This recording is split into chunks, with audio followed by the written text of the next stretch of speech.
We have a tendency to think that a new date and a new year and a new decade ensures a new you. But the reality is, it is not the ticking of a clock that brings about the transformative power. It is not as though God waited on a particular day and said, if you make it past this date to a new calendar date, I swear I'm going to bless you. No, it's not that simple. The truth of the matter is, change does not come easy. Change does not come easy. Now, this is going to be tough to hear because it is antithetical to what you are used to hearing. You're used to hearing spin around 3 times and God's going to break it. 5 ways to have a great marriage and 3 ways to start your life over, and eat this and you'll drop 100 pounds, and take this pill and you'll be back able to get into the dress you wore to the prom. But the truth of the matter is, a day of not eating at Wendy's doesn't constitute a diet, and you're not going to be transformed easily or quickly. It's very hard, and you have to challenge yourself to discipline your mind, to just focus on what are the most important things that you need to do right now in the midst of it. Number 1, to fortify yourself mentally and emotionally, to develop a level of mental resilience, because there's so many unexpected things every day.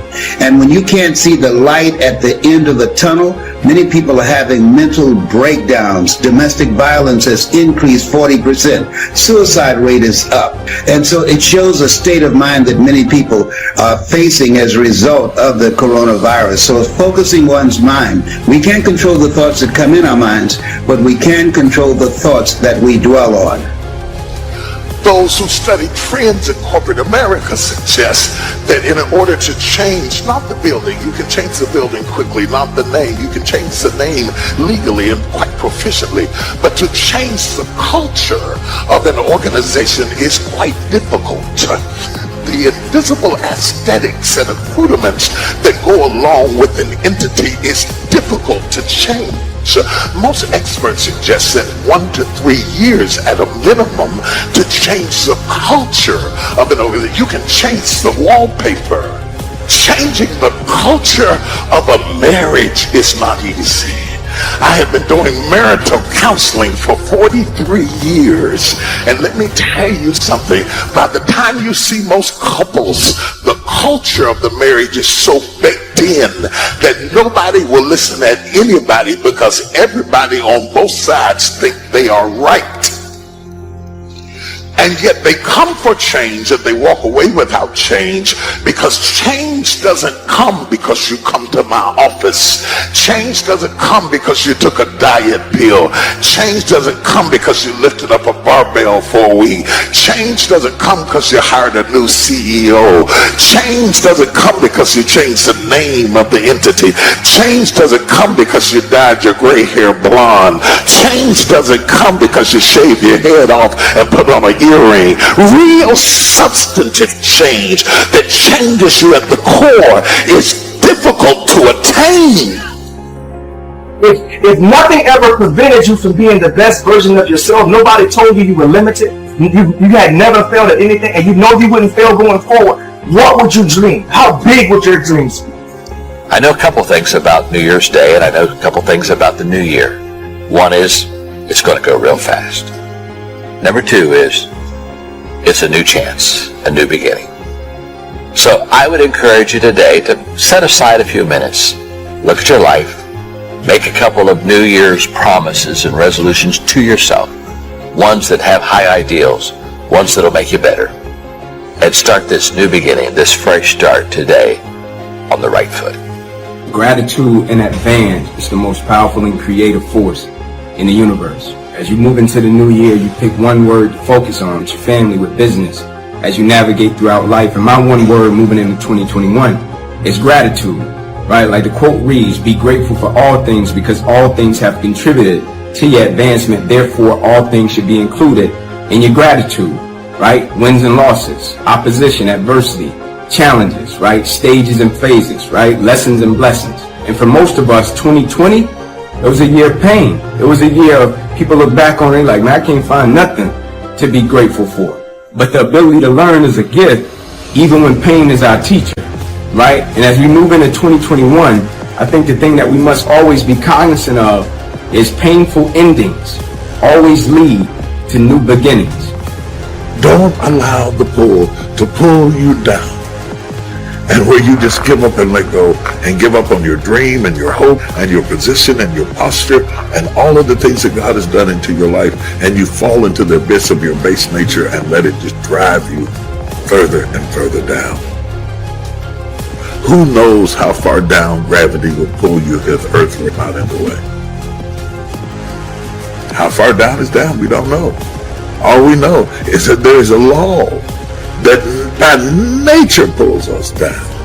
We have to fight to think up, to live up, to pray up, to walk up, to do the right thing, to forgive people, to be balanced, to discipline ourselves. It's an ongoing battle.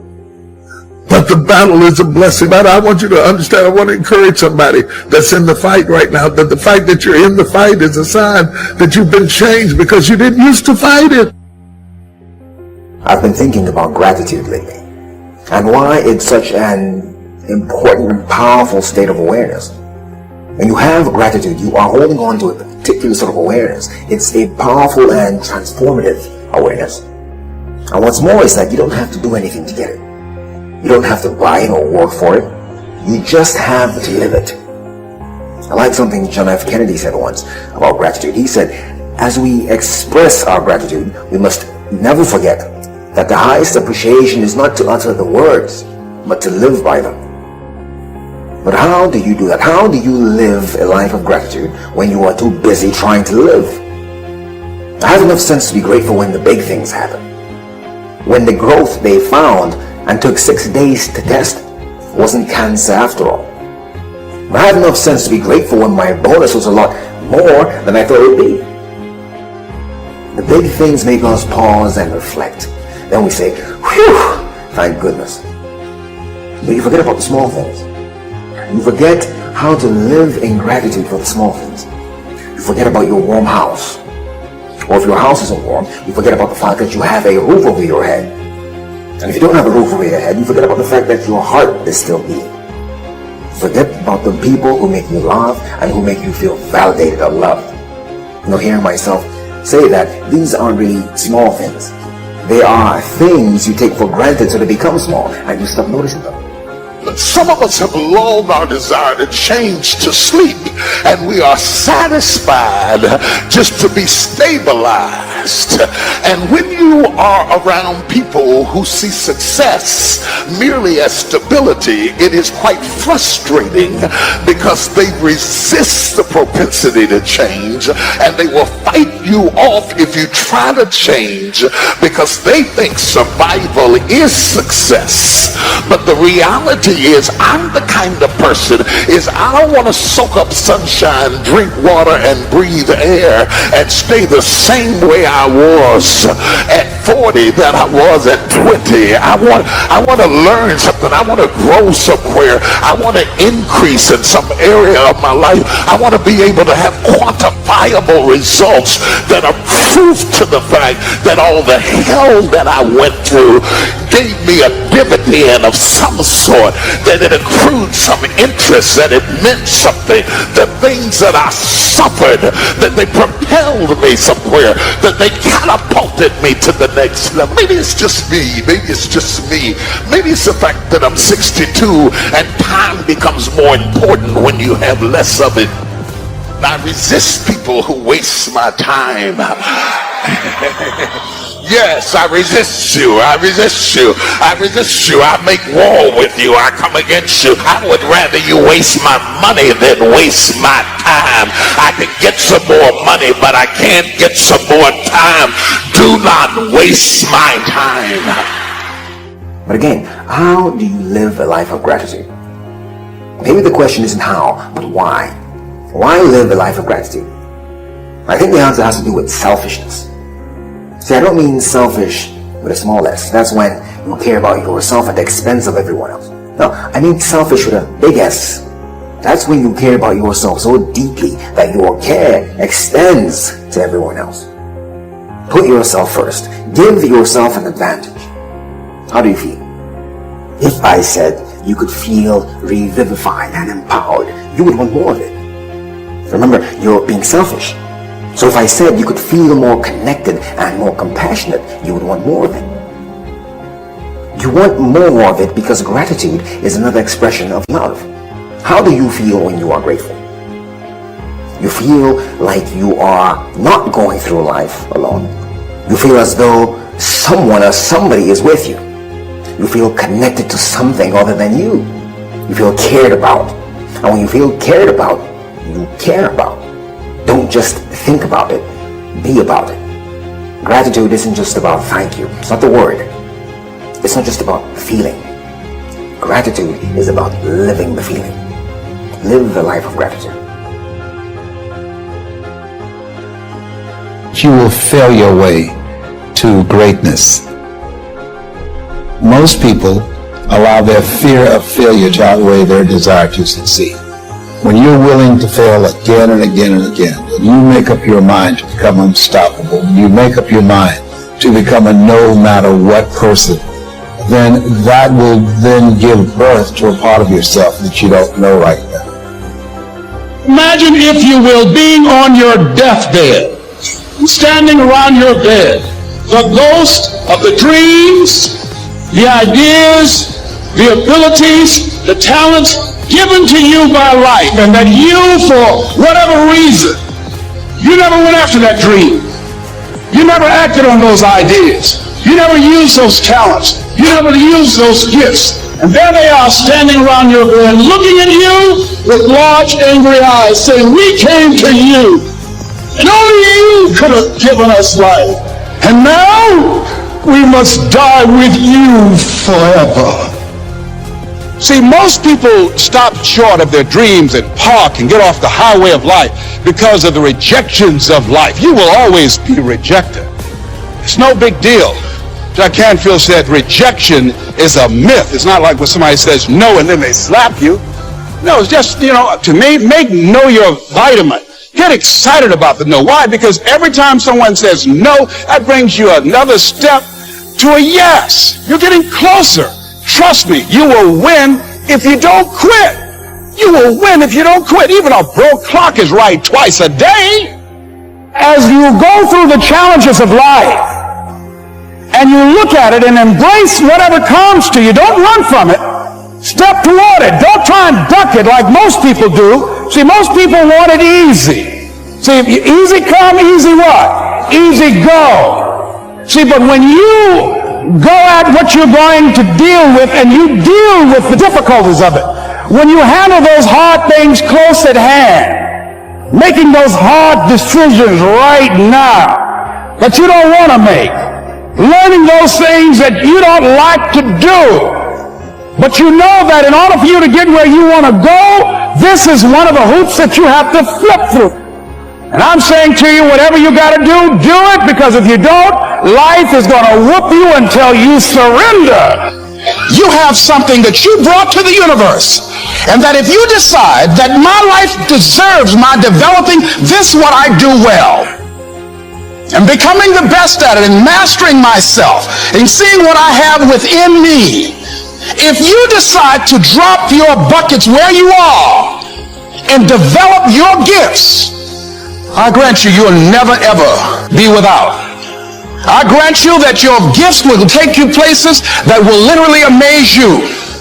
I grant you that if you begin to work to develop your gifts, you'll develop a strong sense of happiness. You'll get a larger vision of yourself. Because part of beginning to get a larger vision of yourself, all of us need some area of our lives where we can have a feeling of competence.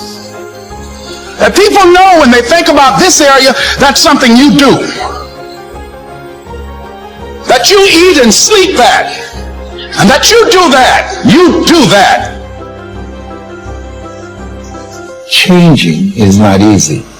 But changing your life, changing habits, reinventing yourself, picking yourself up after life has knocked you flat on your back. I've got to say, when life knocks you down, try and flat on your back, because if you can look up, you can get up. Well, that sounds cute, but that's not easy. When I was diagnosed with prostate cancer 17 years ago, the first time that happened, I said, hey, I can handle this.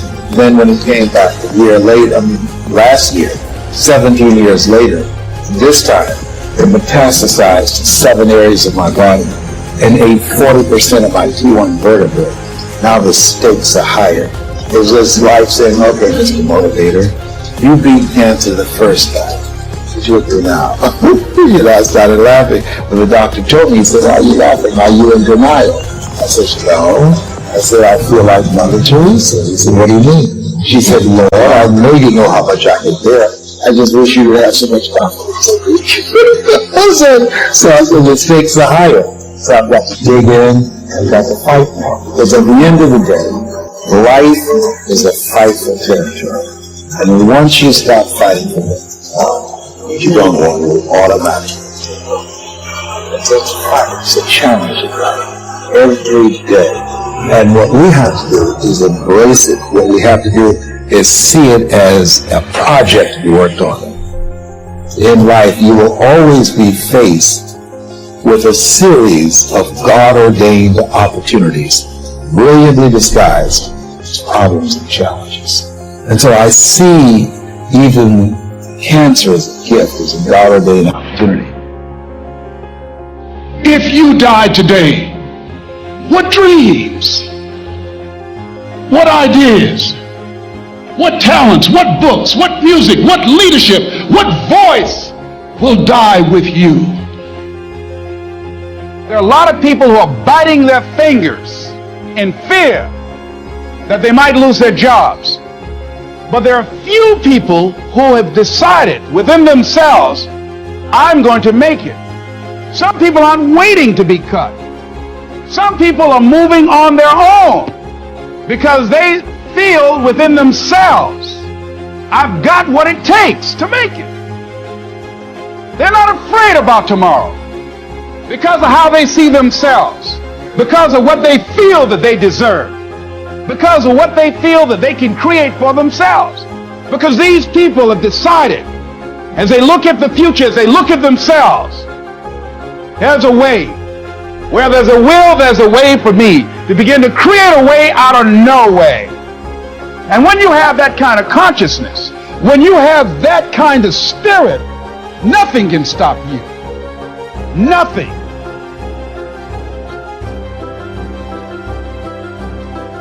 There's no secret to success. There's a system to success. And no matter what organization you become a part of, the system works if you work. If you don't work it, it won't work. But it works if you work it. And that's one 4-letter word that most people, they're not willing. There are winners, there are losers, and there are people who have not discovered how to win. And all they need is some coaching. All they need is some help and assistance, just a little support.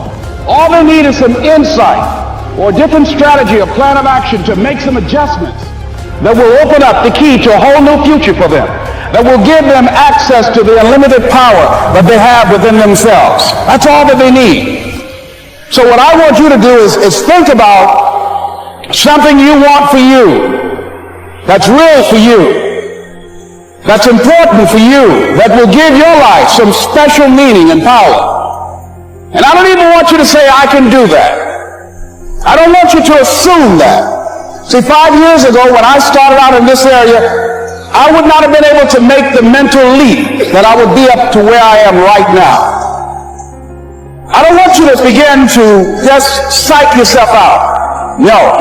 I want you to be able to say something to yourself that will enable you to maintain a level of integrity with yourself. That when you say this, even when you face tremendous setbacks, it will be a benchmark to keep you in the game, to keep you moving forward and experimenting and readjusting your strategy and your plan of action, continuously looking for ways to win. I think we have to reflect on, who am I? Why am I here? What drives me? If I died today, what 3 words would I once said about it back today. What is it that defines me? How do I define myself? So I went to the next move, necessary, to start talking to people and seeking and asking for what I wanted and leveraging relationships and trying to find out how do the people do it that went ahead of me? How do they do it? And then what is it I need to do? How is it I need to train myself, to develop myself? What's the resources that will be required in order to make it happen? And as I start seeking out and asking questions, I started running into people who said, I know someone who can help you do that. And they helped me get connected with those people. Remember, we have so much energy that can take us so far. It's necessary that you hook up with some other energy that can take you to the next level. I hooked up with them. They said, let's go. I said, away we go.